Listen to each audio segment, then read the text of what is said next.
Joining me today is the Boylon, coming to you live. We're going to be talking about Raid Shadow Legends explosions. Sometimes I throw explosions by intro. But anyways, we're going to talk about what the 3 most impactful characters on your roster and characters that have changed everything for you. Is that right? We're going to go through our 3. Are we going to alternate them? Yeah, we can do that. I think to be transparent, I mean, both of us are different in terms of how long we've been playing the game, right? Like, how long have you been playing? I don't actually know. I'm going to pull it up right now. Because I'm at 7 months, so there is a bit of a difference in terms of how many characters I have, right? And how deep my roster is. 271 days. Plus, okay, so I mean, I think nine-ish months. 9 months, yeah. I've been playing 9 months, so and it's the game has a lot of depth, and I think there's a lot that happens for me in the last 2-3 months. I feel like a lot of stuff just turned on. Now, before we get into that, I got to ask you, because we're going to go through the promo characters. If any of the game-changing characters are going to show up here on the screen, we got Corrado. Did not change the game for me.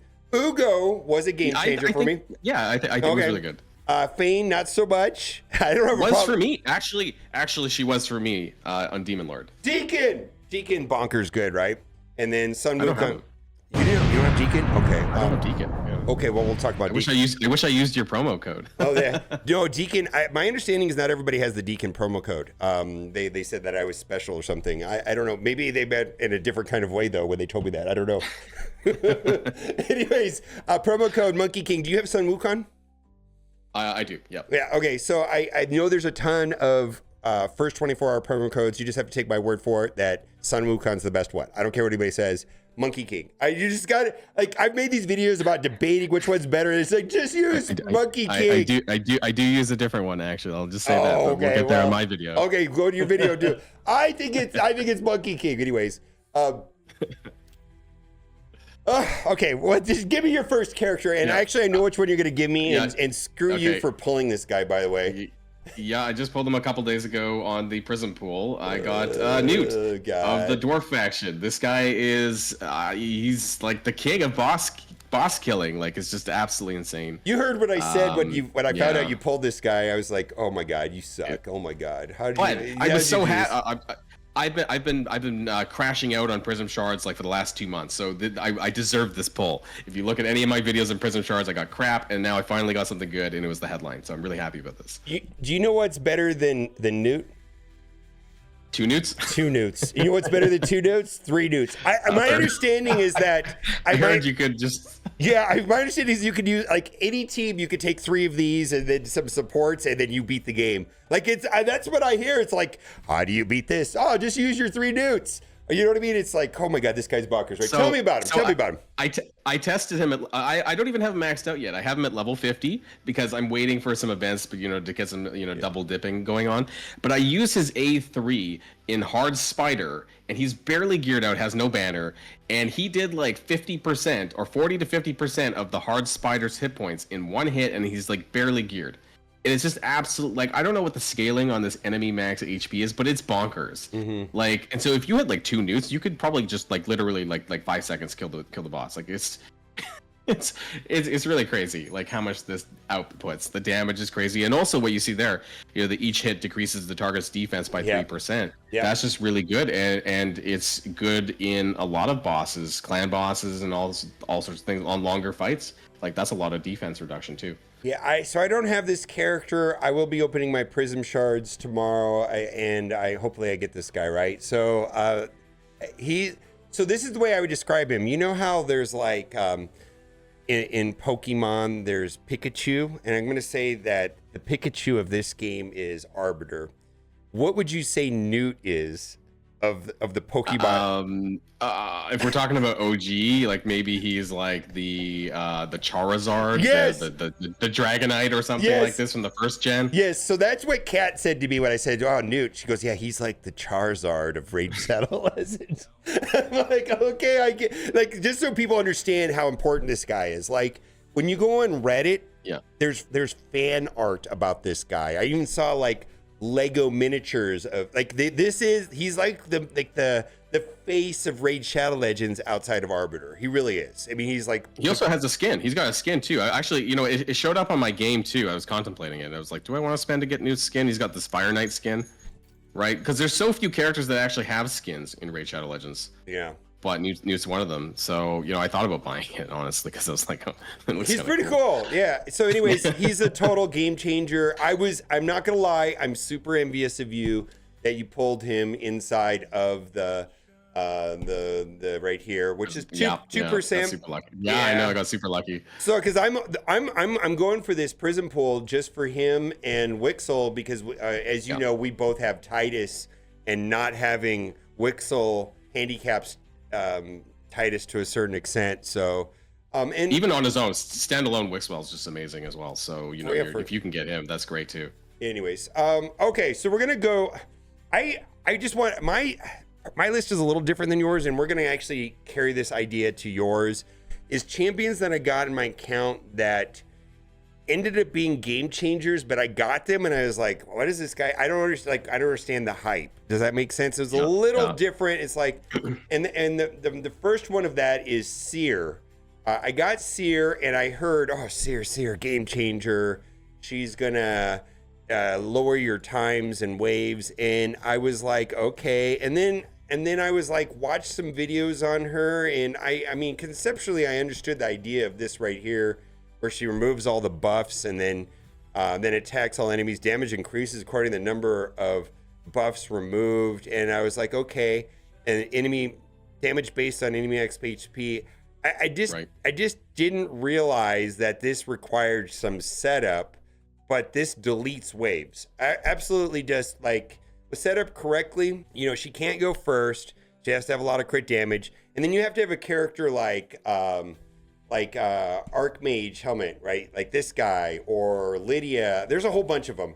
But you have to throw out a bunch of buffs and then million damage to everybody. I mean, that's what it does. And then you go into the next round, and then you better have a character that can reset her, like Prince Krymar or Renegade or Painkeeper, something like that. And then you do it again. And the reason why that matters is, like we were talking about it before we started the video, is Ice Golem is a pain. And even when you start doing hard 1, then the waves going up to the end when you hard 10, it just ends up being like a 5, 6, 7, 8 minute run. And she will cut that down to 2 minutes, 3 minutes. Or when you're in hard dungeon, you know how sometimes you start off the not the hard dungeon, the Doom Tower, and you're on hard. When you get up close to 120, originally you start off with all your damage dealers, but then by the time you get to the top, you're like, oh my god, it's all supports and 1 damage dealer. You know what I'm talking about, right? I haven't cleared 120, but I'm at 100. I'm at 105, and I'm doing it manual, and it's slow. It's a struggle. Some floors are a bit tough actually for me, because I don't really have that kind of that mass wave clearing damage. So yeah, something like Seer would probably definitely benefit my account. But I don't have the enabler like you mentioned. I don't have a Renegade, shockingly, and I don't have some of these. Yeah, I don't have some of these characters. So yeah, Renegade, Gatekeeper. There's a couple of them. Those are the ones. I don't have either. I don't know where my voids are. Where are my voids? Oh my god, those are void rares. But they're also the enabler too. I'm talking about some of these epic. See, I think about the epics, because here's the problem too in this game is there's so many legendaries, right? And it's I think over time, one will come across most of the epics. You will over time. Come here's one. Mausoleum Mage also helps Seer a ton, right? Just throws up tons of positive effects. And I didn't want to put Lydia in this game, but she absolutely changes everything. And I'm going to talk about her on the next character, because she was one of those characters that everybody will get in time and absolutely change the game. Anyways, what's your next one? I forgot what my second one, which one I put as my second one, but I think it might have been Eostrid. It was the Eostrid Dream Song of the Sylvan Watchers. So the reason why I wanted... You get all the good champions. Oh my god. I had her very early on, and I guess the reason why I wanted to mention her was because she also has, I know a lot of characters have speed auras for arena, but it's what she does with her A3 and her A2 in combo. She's really, really good. She's actually my bait for live arena. So I have Arbiter and Eostrid, and I'm like, if they ban one, it's fine, but I prefer to keep Eostrid, and they usually ban Arbiter, and I'm like, okay, that's fine, because my Eostrid actually has higher speed. So that A3 does the speed up, does the turn meter, and the attack up, which enables my DPS, my AoE, right? and then the A2 goes in with the speed down and the turn meter reduction, and it just sets me up to usually for a win. So not just in arena, like she's really good there, of course, as well. But I found that all of her buffs and debuffs were all very useful in PvE as well. Yes. So, and the sleep was what helped me actually start getting into Sand Devils. Yeah. I found that a little bit like where I didn't want to use like a rare to do it. You know, there's some rares that can do it, but I just wanted to like upgrade real characters. So this is the Easter egg girl, right? Yeah, I heard that she was like a 2024 fusion. Yeah, I think last year. Yeah, but like so like if you've gone into battle and she goes first and then the Easter egg comes out and you're slow and there's speed up and then you lose, well, it's because of her. So and I'm not trying to debate you on this. Live Arena is garbage until you have 2 Speed Arena aura characters. It just is. And that's why I recommend Sun Wukong. And he is good. I just probably haven't built him up enough to do enough damage. And they both like both Eostrid and it's not like you can get a promo code for Eostrid. If there was, I'd pick her. Right. But you know, I think that being a support character, supports often really elevate, you know, a lot of rosters, a lot of progression, especially in PvE. So that's why I really liked her, and she was the first one I picked, or that I happened to pull. So I was really lucky there. I got to tell you, I think supports is what they make the game. Actually, I mean, you have to use supports correctly, and there's so many situations in Raid Shadow Legends where you're gonna have to use like 4 supports and 1 damage dealer just to get through it. You know what I mean? And that may not be the fastest way through it. Like I can't tell you the number of times where it was Geomancer +4. I don't know if you've done that. It's Geomancer. I had a Geomancer very early. Yeah, I had Geomancer very early on, and he was very helpful for my roster as well. Yeah. But this was like the first legendary support character that I pulled in. So that's the disclaimer: is that there are amazing support characters out there. This is just what I pulled on my roster. Yeah, that I wanted to share. So Kat got her, and she tells me the same thing. So yeah, this is. Are you using her in PvE? Because this is mostly known as a PvP character. I do use her a lot in PvE, actually. Maybe it's because I don't have alternatives that are better than her in PvE, so I've always failed at pulling good. Since this, I've failed at getting good support characters. So yeah. But the buffs are really good, you know, because you do want, you know, speed up on your team. She does that. She does turn meter, so that's helpful. The attack up's helpful. The weekend right now, I'm kind of running her with Tholen Falbeard, you know, the fusion guy, and so sometimes her placing the weekend is kind of not what you want when you're running Tholen, because he needs to apply the weekend, but I digress. She also does a little bit of healing on the passive, so when you get turn meter, it does heal a little bit as well. All right. So I'm does a little bit of everything. I'm gonna do some self promotion here. So the Deacon Armstrong is gonna be my next character, which is you can get for free by downloading with my link, right? Do you have Deacon? I don't, unfortunately. Okay, no, so I still haven't pulled him. You will see why his kit is very similar, and she might be better. Well, they're different. That's what I found. It's hard to say one character is better or worse because they're just different. So, so the thing about Deacon is that it has a speed aura everywhere. Speed aura everywhere, right? That's nice. That's nice. Okay, so this good for siege. This is a grants extra turn. So this is free. This is a free move. He just goes, right? Fill turn meters, allies 15%, decrease the turn meters all enemies by 15%. That's a free move. You know, and then he goes again immediately right after that. So this is cycling really fast because all of these are on 3-turn cooldowns. So he's doing this like every 2 turns. So he's doing like this plus this 1 turn. You know, like and then he's going into an attack that puts the leech. So this is happening. He's putting defense down every 2 turns, and he's putting this every 2 turns, and it's a speed aura. It's really fast. Like it just makes the team hyper fast, and defense down makes your damage ramp up, and then you got some sustain. I think if I were to rank him on epics, he's easily for me like the 2nd or 3rd best epic in the game. Next to Geomancer, for me, is the best epic in the game. I mean, I don't know if you know what I'm saying. It's just like you use them everywhere. I think one of my best epics is probably something I'm going to talk about in the next video, but I'm going to save that for that. Okay, so Deacon Armstrong is quite useful. I do think that as like one stumbles along better, legendaries that do a lot of the same things. People may move past this guy in some ways. Like you've got her. There's a lot of other characters that do things similar or different, but like at the start, this guy just seems to be like auto include on every team almost. Like it's just like, oh wow, just because you put him as your lead, right? And then he's just like ramping, and defense down enables you to do a lot of damage. It's just almost always up, and the team is just going a lot faster. And then some small sustain. This is not a big amount, but leech does help.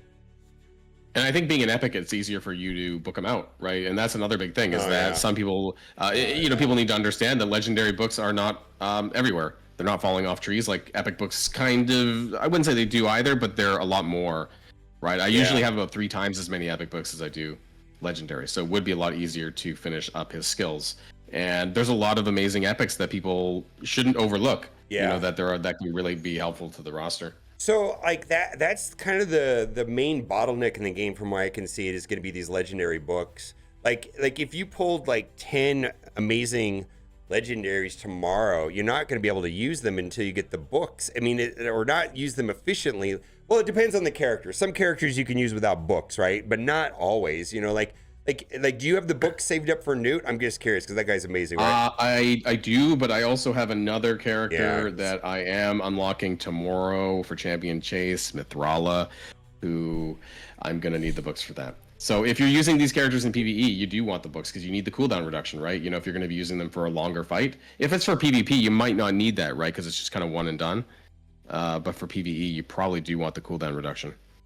All right, next we're going to talk about your third character, and I'm glad that you picked this one and I'm going to let you talk about him first, and then I'll talk about him. Go.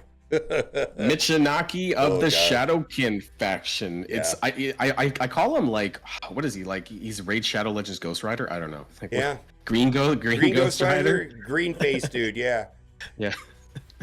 He's just really good. His kit is really good. His assists are amazing on his passive. So you kind of want to put out his hex first, right? Unless you have somebody else that can apply AoE hex, but you would do his A3.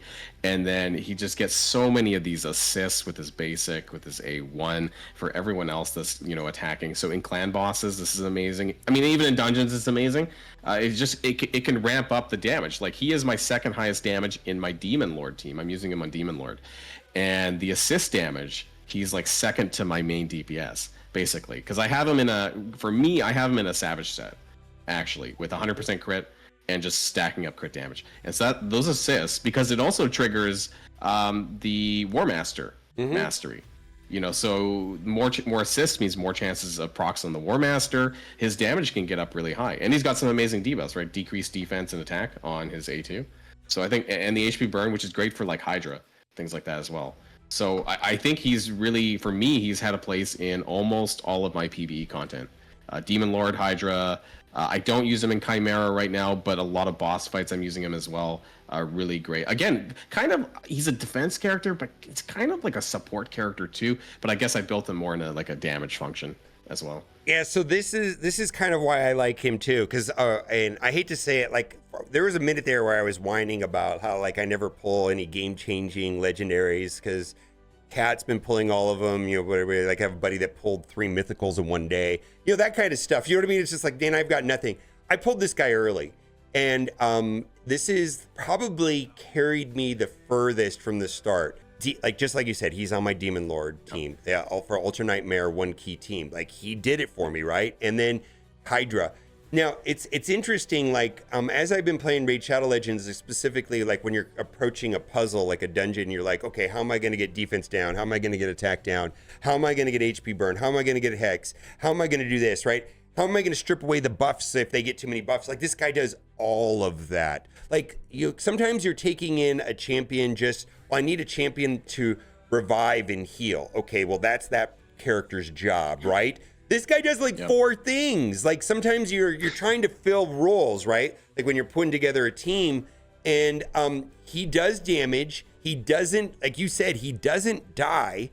That's the problem with some of these like DPS characters is that they're flimsy. Well, he's a defense character. He actually won't. He actually has some girth. I don't know what word to use. Well, and his damage scales with defense. Yes. So that's why his survivability is very high because you're building him that way.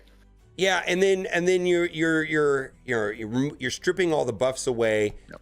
You're putting defense down, which is going to help you do more damage. You're going to do attack up, and then right here, this is a HP burn. But the thing is that he's going to be doing this all the time, because if an ally assists or attacks into Hex, then he's going to be assisting and then putting out the HP burn. Now, it's only a % chance, but it's like a 1/4% chance. It's like half the time. It's 60%. I mean, when he's assisting so frequently, though, I mean, you're gonna land it. And even when I'm fighting on Hydra, multiple heads, the burns are going out. So yeah, really helpful. Don't use him with Geomancer though, because you do need Geomancer's burn. Yeah, for his passive to work. Yes. Just a little tip for others. But yeah, this guy is a monster in Demon Lord and in Hydra. I've used him in so many different places. He's just very, very good. And we're going to go to the last game-changing character, because you're unlocking her. And I heard that Mithrala was game changer, and I really didn't understand it until I started playing with her. She absolutely will change your account, and you probably can use her everywhere, because she does a lot of those things that we talk about. It's like, why am I bringing in this character? What is she going to do for me? And the main thing I want to talk about is that she has this thing right here. Also increases the champion's resistance by the amount which is increased equal to the amount of accuracy. Insane. So like when you put 610 accuracy on her, 620, I've got it concealed here. Well, let me turn you off. Let me turn you off so I can show you. It's 620 accuracy, plus it's got so she has like 700 and something resistance. It's bonkers. That's why you see her in arena, and I'm like, why can't I land anything? That's why. Yeah, and as far as PvE, this means she's not getting stunned, she's not getting fear. And the reason why that you need that is that she can cleanse your team. And this is fantastic. It's just like, so she's going to be like in every game mode, like you're not going to want to build up XYZ to 400 resistance, because there's only so many stats and it's hard to build everything up. Like, oh, do I want speed? Do I want accuracy? Do I want crit rate? Do I want crit damage? What do I want? It's like resistance is not a top priority. And so you're going to have to lean into a character like Mithrala in nearly every game mode just to remove the debuffs, and it's fantastic. Then she synergizes well here with Mitch. Like you're just talking about Mitch, she is like the perfect champion for him, because she throws out the Hex. More importantly, she puts out the increased defense, which means he starts doing more damage, right? And then, I mean, that's basically the reverse of Mitch's A2, because he does defense down and attack down, and she's just doing the reverse on your side. So, I mean, it's a really perfect combo. So she's going to change your account, because she's like, no, I'm dead serious, because I have these two champions. I just got the 100 fragments this week, so I'm really happy about upgrading her soon. Okay, so you're talking about Gnut versus her. Oof, that's a tough decision. Like, I would do Mithrala, because I think, boy, both of those are really good champions. But this is a game, and everybody gets Mithrala. Everybody gets Mithrala. I mean, probably 6 months to a year. As long as you're going into Hydra, playing like you should. Even if you're not, Hydra is super frustrating because you need 18 champions and it takes forever and it's super it can be discouraging, but you just got to play just to get the Mithrala shards. Because once you get Mithrala, it's like, oh my God, like, the heavens part. Now, you said you were not making it on Doom 120. She will make that happen also for you. I'll tell you why. Probably, the passive, the petrification, right here, the crowd control there. Yeah, because it's kind of confusing when you read it, and it's like, oh, this doesn't sound that good. Whenever this champion is attacked by an enemy under Hex debuff, has a 50% chance of applying petrification. Okay, fine. That seems very situational. Maybe it'll go, sometimes it won't. And then whenever an ally's attack, same thing. There's a smaller chance. What I wasn't accounting for is the enemy has Hex, they AoE, right? Yep. They get petrified always. Anybody that AoEs you is getting petrified. So like that's just what happens, and it just takes them out of the match. Yeah, you can't do a lot of damage to them when they're under petrification, because they're hard to kill when they have petrification, but they're essentially, it's like removed from the game almost. Like but it's really good. It's like I know it's not the same as stone skin, but it feels like it's they're under stone skin, if that makes any sense. They're just enemy stone skin. Yeah, you just can't do that much damage against them until it falls off. But but it gives you enough time to take care of the rest of them. I think like you said, you can get to 120 on hard Doom. She'll do it. She'll take you through it. I'm at 105 so far. I'm hoping to finish it this rotation. My first time. Yeah, my prediction is that she is the character that allowed me to do that, to get to the end, finish it up, and you'll be able to get to the end with her. She'll be the key to finish off the tomb, and she's amazing. And then there's some other stuff. There's some poison, which is nice. I put brimstone on her so that she actually is doing some damage, but I'm just finding that I need a character. Well, plus also the strengthen's really good because not everyone has that, and so that's on top of defense up and shields and all that. So it's way more damage reduction, and the cooldown on that for 3 turns, and it's up for 2. Like it's almost always up basically, because if you have the masteries, right, the mastery that gives you +1 buffs or the chance to give +1 buffs, some of these buffs could go up to 3 turns. Yep. And so it's just pretty crazy. And most people don't have a cooldown of 3 on those types of skills. Sometimes it's 4, so having it 3 is just, it's always up. I can't wait to use her. Yeah. So what did we talk about today? We talked about Deacon, Seer, Mithrala, and you talked about Mitch, Gnut, Eostrid, and Gnut. Mitch. Yeah. Yep. And I think we're some really powerful characters. Very, very powerful characters. And if you have not done so already, I think Deacon's amazing. And plus you can start off the game with Deacon. Ugo also is a champion, but we probably could have put on this list, but we didn't talk about Ugo for today. But Deacon at level 40, pay high attention to him. And then I know it's up for debate, but I have a strong opinion that some Wukong use promo code Monkey King because it's my video, so he's the best. All right, head over. He is really good. He's really good. Head over to and I won't argue with it on your video. By the way, I'll keep my opinion myself. Head over to Boylan's channel where we're gonna talk about the same thing but different. Bye.